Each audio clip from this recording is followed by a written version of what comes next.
Nĩ ũrĩmi ũthiĩte na mbere kũgucĩrĩria namba nene ya arĩmi gĩcigo-inĩ gĩa gatagatĩ wa bũrũri. Mbũri ici ikĩrĩithio na itanya rĩa wendia wa iria, ũndũ ũrĩa ũrareherera arĩmi aya kĩgĩna makĩria. Hata kuna mbuzi ambayo ukinunua itaproduce 4 liters to 5 liters, hata 3 liters iko. Lakini nawahimiza wachukue ile mbuzi ambayo itampatia kitu mzuri, ambayo ataweka kwa mfuko, apewe serikali kitu yake, na bado kwa mfuko yake iko na kitu.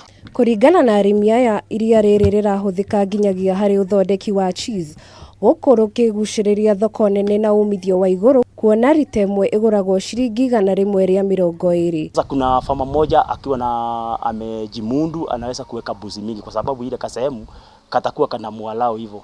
Kwa hivyo we have farmers wale wanaleta maziwa kuanzia 80 liters, 70 liters, 50 liters, vikudi nazo wanasanya maziwa. Oho nĩ morĩtie thirikari kũmatithĩrĩria harĩ ũgũri wa macini nĩguo mahote gũthondeka indo iria ciumanaga na iria rĩrĩ kwa wingi. Tungeomba serikali itusaidie juu hizi dairy goat products ziko na demand lakini hazipatikani, ndio hata tufunze wakulima wetu waweke mbuzi kwa wingi ndio maziwa iongezeke na tuweze kumeet the demand. Hamwe noguo nĩ morĩtie mbeũ njĩthĩ kũhĩmbĩria ũrĩmi ũyũ amu nĩ kanya kega ga gũtura mĩeke ya mawĩra. Wajiunge au wakuje tukiwa na usaidizi wa serikali.